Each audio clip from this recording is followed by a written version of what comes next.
Hello, welcome. Thank you very much for joining today. We're going to talk about a very important topic, involuntary churn, which is such a vital area of focus for companies.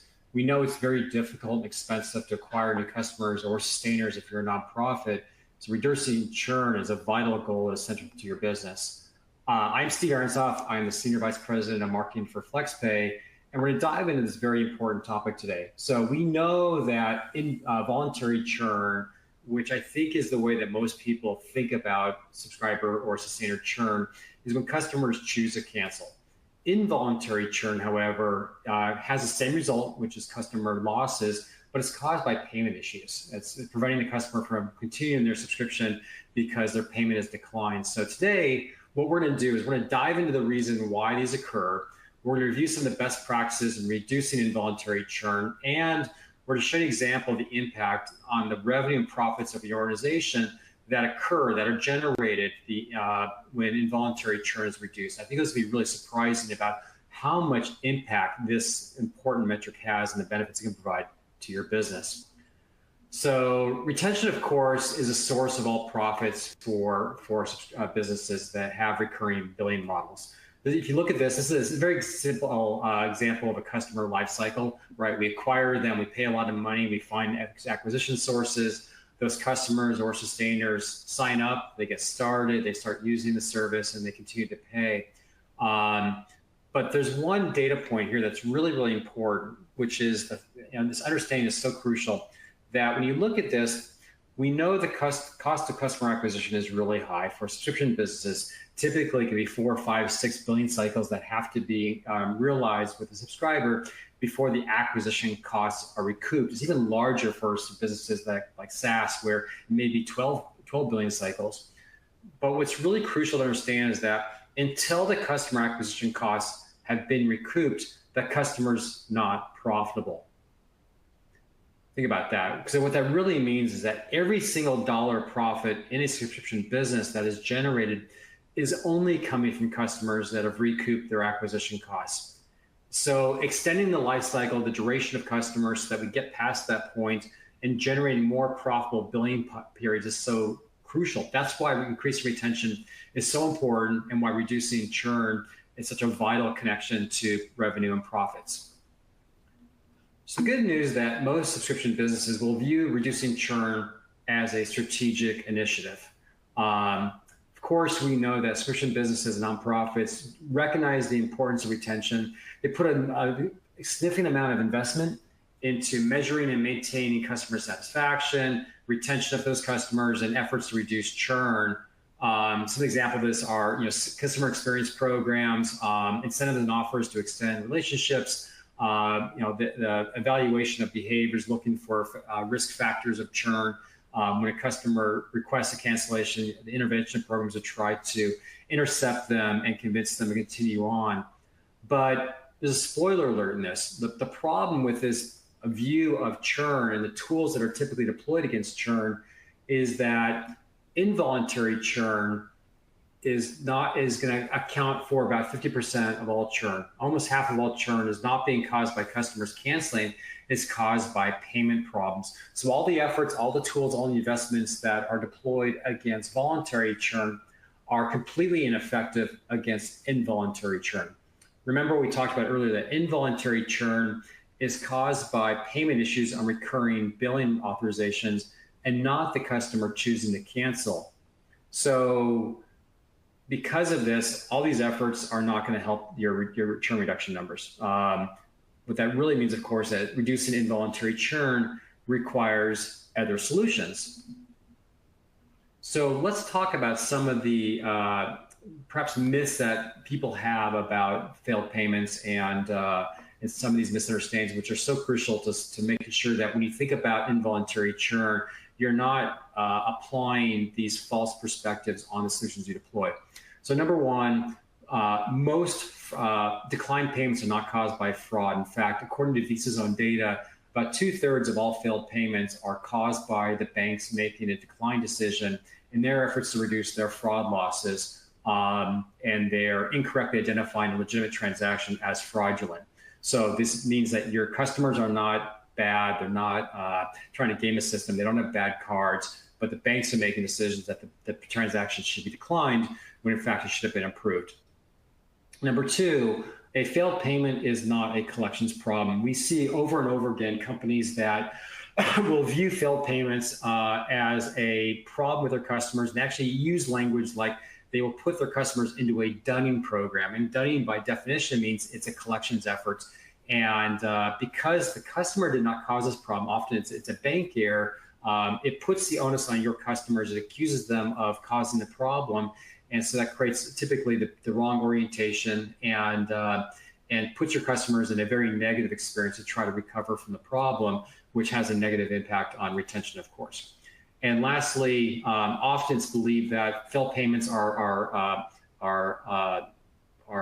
similar and that there's only a single cause of failure. In fact, when you look at the various combinations of tens of thousands of banks issue cards and the hundreds of decline codes they can issue and all these different combinations, because every single issuing bank has different rules for deciding what is approved and declined. There are literally billions of different reasons and permutations why a payment can be declined. So it becomes a very complex problem. And if you don't have a solution that's able to optimize for these different kind of permutations, often you have a very subpar result. So we look at the failed payment problem and recognize that often it's due to bad decisions made in the banking system. The customer is not at fault, and there's a very complex set of variables that are the root cause of why each individual failed payment happens to be declined. So one of the fallacies that we see is that while many companies have recognized that failed payments are a problem, which is good, we certainly encourage every company to at least recognize the problem and start to solve it. But the blind spot most companies have is that because they view their payment system as a back office operational system, often where they build out their payments tech stack and their incentive or their objective is to minimize the cost of that system, they don't recognize the direct connection between payments and retention. And so when they have problems in that system with, for example, with failed payments, instead of looking at the problem as a retention problem, they look at it as an operational problem and they deploy operational solutions. Example of this are companies we see over and over again that recognize failed payments, and the response is they have their IT or operation build programs to simply retry payments when they decline over and over again. And because these are based on simple rules, because we talked about the fact that there are literally billions of different reasons why failed payments can occur and different paths to solving them, the home-built retry solution will just never deliver top results. Similarly, we see often that companies that recognize failed payment problems will say, well, if there's a failed payment, we're just going to ship all these customers over to our customer service team. And what they will do is drive outreach programs to them and connect with them and ask them to solve the problem. It seems logical to take that approach, but it's still a very operational solution. And often the guiding principle of these efforts is almost backwards, right? They say we have resources in-house, we can build a retry system, we have our customer service team, and we can purpose them to include this function as well. But that really is an approach where the companies say we're trying to minimize the cost rather than maximize the results of failed payment recovery. So the good news is that if your company looks like this, your organization looks like this, you've taken the first step, that's great. You're helping the problem to some degree, but while it's providing some relief, it's not fully solving the problem. And remains a lot of opportunity for you to get better at this and improve your business results. So what are some of these limitations in the home-built systems? Remember, we talked about early on in the session that all profits generated in subscription businesses are created by customers who have recouped their acquisition costs. So again, extending retention is going to deliver more revenue because customers will continue to bill for more cycles. But that relationship between the cost of acquisition and retention also has a corollary, which is that as you deliver more revenue dollars from customers that have already been acquired, there's an outside contribution to profit delivery. In financial terms, this is called creating leverage. What it means is that as opposed to your general portfolio of subscribers, as you start to increase retention with a certain cohort of customers, the relationship between revenue generated and the percentage of those dollars that drop directly to profits is much, much higher. And this is why we emphasize so strongly that we talk about involuntary churn, this concept that good enough is not good enough. If you have a solution, it's a good place to start, but you can do far better by developing and deploying strategies and technology solutions that are purpose-built to solve the problem. And so one of the other gaps we see with companies that, again, have recognized the problem but haven't taken the ultimate steps to solve it is that when they view the payment as the problem as a operational problem, they look at the result that they're trying to deliver is some reduction in failed payments. Again, that concept that good enough is good enough. On the other side of the coin are the teams that own retention and own customer LTV in those organizations. And those parts of the business have a urgency and a relentless focus to reduce churn to its absolute minimum level. And that's the concept we want to apply to involuntary churn as well. That's the focus, that's the objective, is that we want to reduce involuntary churn to its absolute smallest level because of the strong impact it has on the financial performance of companies. So treat involuntary churn with the same urgency, the same level of focus, the same application of broad-based resources as you do with voluntary churn.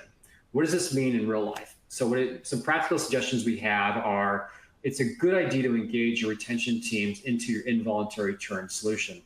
Number one, it's important to do this because probably if your retention team views churn as only being caused by voluntary churn, they're only able to solve roughly half of the problem. So the tools they're deploying are not going to be effective against the rest of their goals.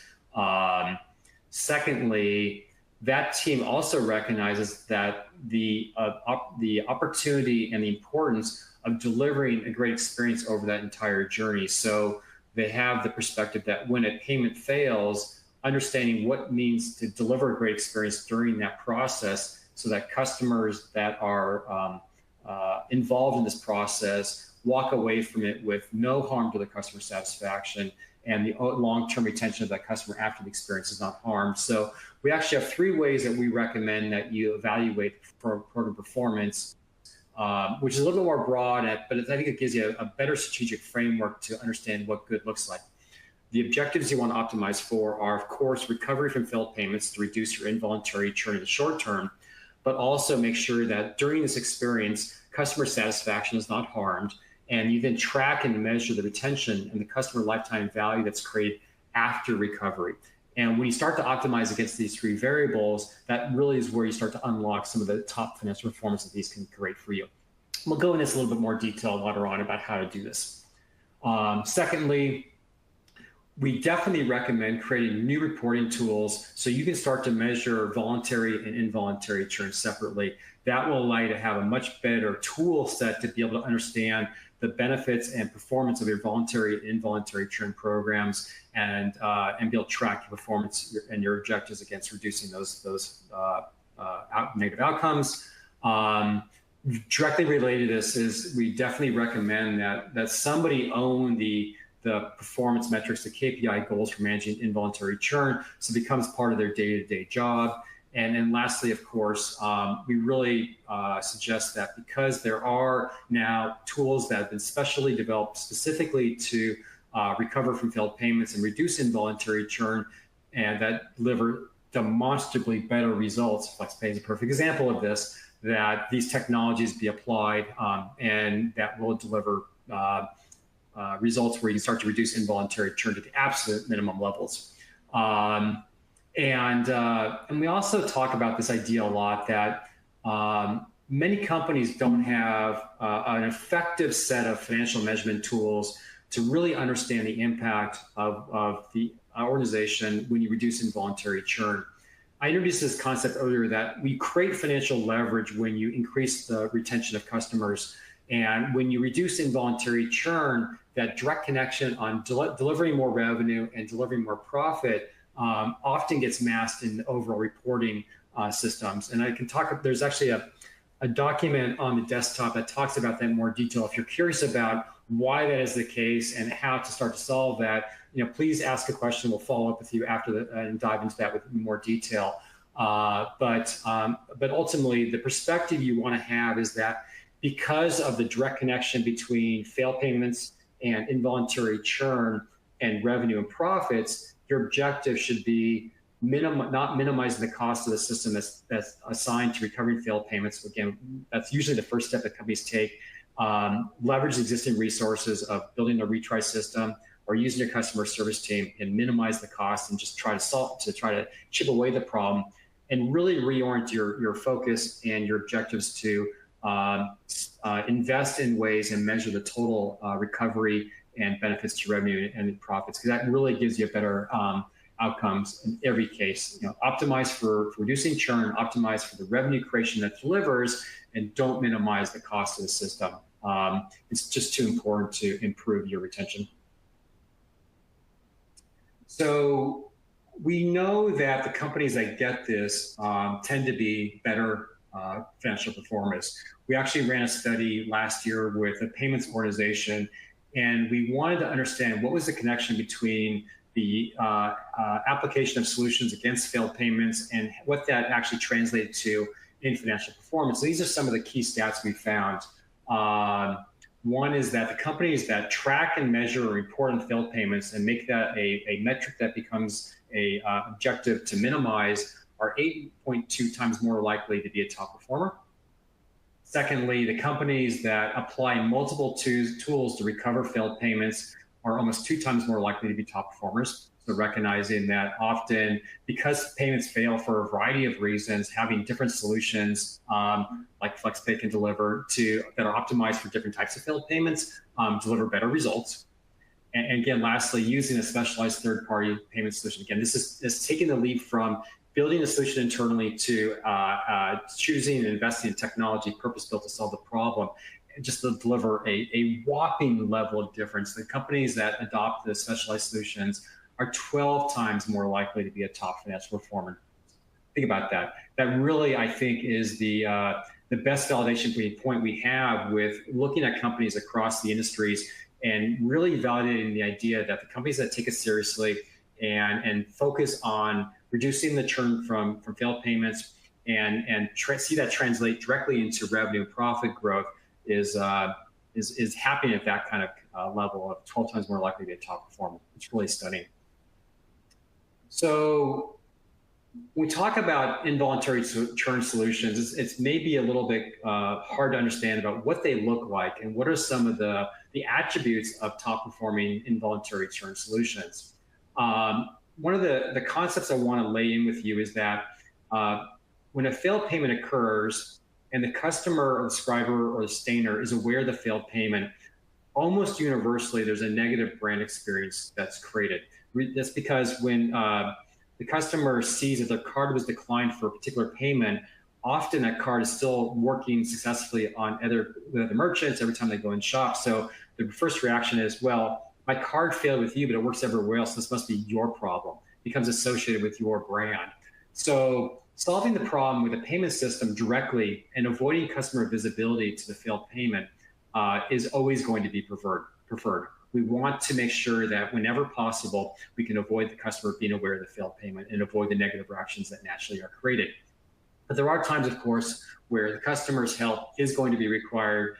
Some types of failed payments, like a expired card or cards been shut down for fraud, do require the customer to be involved. So having a solution that is engaging the customer, but it's optimized for a great experience, and is able to find different ways to drive the right customer action are absolutely crucial. So the top solutions are going to be able to look at each decline code. Remember, I talked about the fact that there are hundreds and hundreds of decline codes that the banks will return when a payment is declined, and be able to look at that and understand when are the times that a direct recovery is possible, or what are the times where the customer is going to have to be engaged, and will selectively apply those different solutions so that whenever possible, the customer involvement is avoided. And some other factors that are important, certainly the more channels that you have to engage with customers when customer involvement is required is going to be helpful.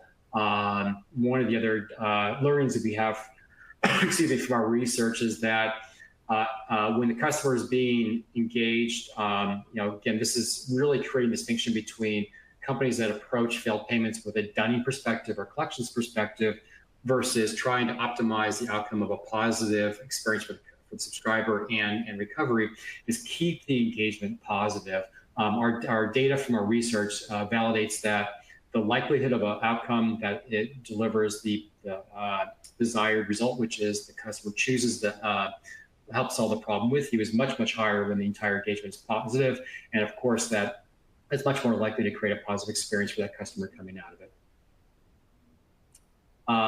So when this gets done right, when the companies start to take this seriously and adjust the organization and create new reporting metrics to track progress and apply technology solutions optimized for recovery, the value to the businesses becomes really, really profound.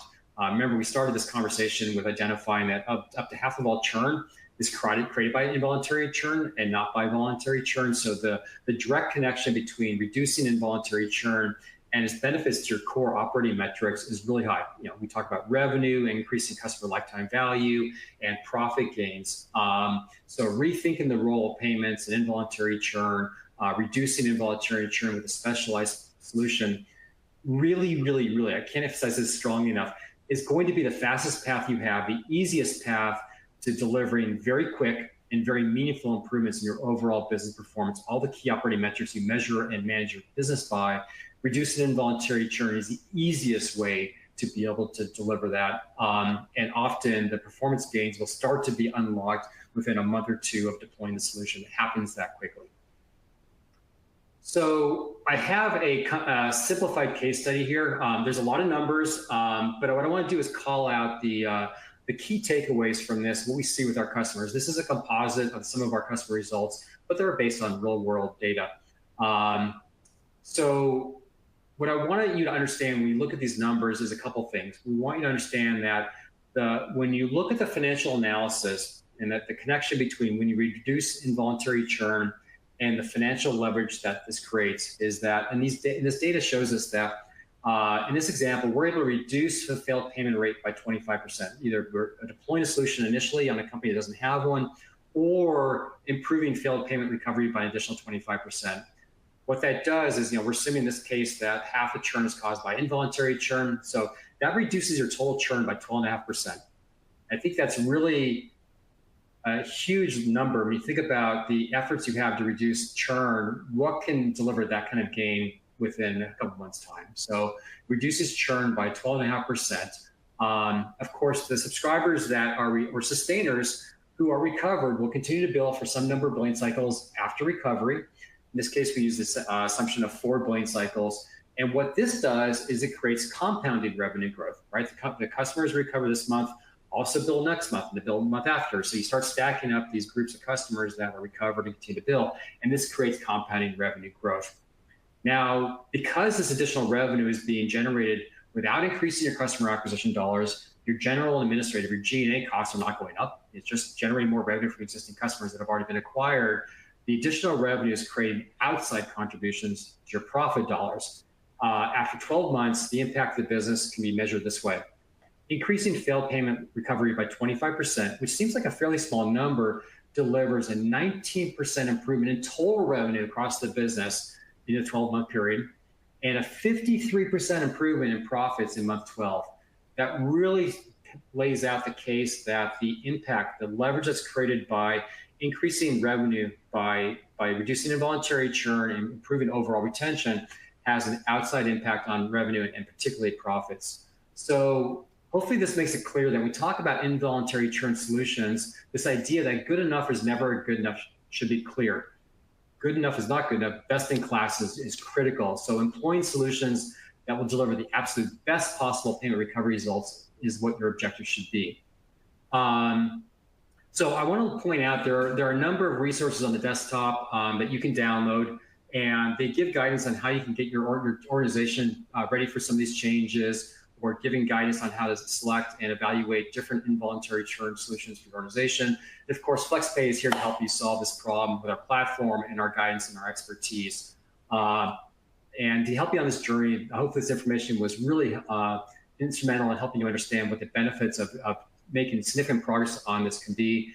by reducing subscriber churn, and really deploying, the people, process, technology is a common saying about how you look at your organization and the skill sets, how you develop your processes to deliver better outcomes, and certainly the investment technologies that reduce the problem. And lastly, I definitely want to leave you to this thought that not all involuntary churn solutions are created equal. There really are large differences in features and capabilities, and particularly the results they deliver. Again, on the desktop, there's a tool that you can use to help evaluate different solutions and find the one that best meets your needs. But lastly, I think the most important takeaway that I hope you understand is that when you evaluate different solutions, when you evaluate what good looks like or great looks like for involuntary churn, that the factors that you measure that by are: what is the rate of recovery, what is the customer satisfaction coming out of that process, and lastly, what is retention of those customers? Because that, when you start to optimize for all these variables, then you maximize both the creation of this compounded revenue growth by customers continuing to build month after month after recovery, and also the profit delivery for your business. So I hope you found this information incredibly useful. I definitely want to open up our session to any questions you have. Please feel free to use the chat box there if you have any questions. I do have one question from Tom. Tom asks, Steve, you talked about different types of failed payments and using different approaches to solving them. Yes, I did. I talked about different decline codes. Can you talk about what the typical percentage of failed payments that can be solved directly with the payment system, the direct recovery, and the percentage that require customer outreach? It's a great question. The reason for this, why it's so important to understand, is that, again, if we can solve the problem directly with the payment system and avoid customer awareness of the failed payment, we typically will deliver that more quickly. It's better for cash flow, it's better for customer satisfaction, and the customer is much more likely to continue on a natural life cycle. Honestly, that percentage of which percentage of failed payments can be solved with the payment system or require customer outreach does vary company by company. We see companies where the 80%, 90% of the failed payments can be solved directly with the payment system. We see other companies that have a much higher rate of decline codes that do require customer outreach. We see that in some cases at 40, 50%. My bit of advice is understand what these breakdowns are for your business. It's not enough just to look at your failed payments, but start to understand which ones will require different solutions. Because when you evaluate different options for solving the problem, making sure you understand how to deploy the system and configure it to solve those different types of problems in the most effective way. So for example, with FlexPay, we have our invisible recovery solution, which is optimized and powered by AI to solve problems directly with the banking system. We also have our engaged solution that is powered by behavioral science to drive a very positive, successful program when we have to engage with customers. So that's a perfect example of how different solutions can coexist and optimize for great outcomes.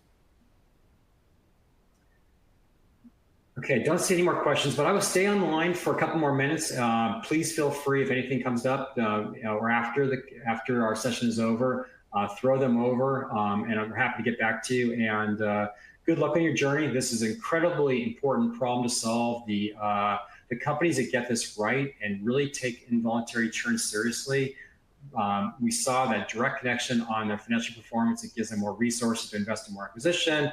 It gives them more resources to be able to invest and solve against their mission. It's just very important. And we certainly are here to help you along your journey and provide whatever support we can provide. And ultimately, we hope that you look at our solution as a great option for getting the best possible results. Thank you so much.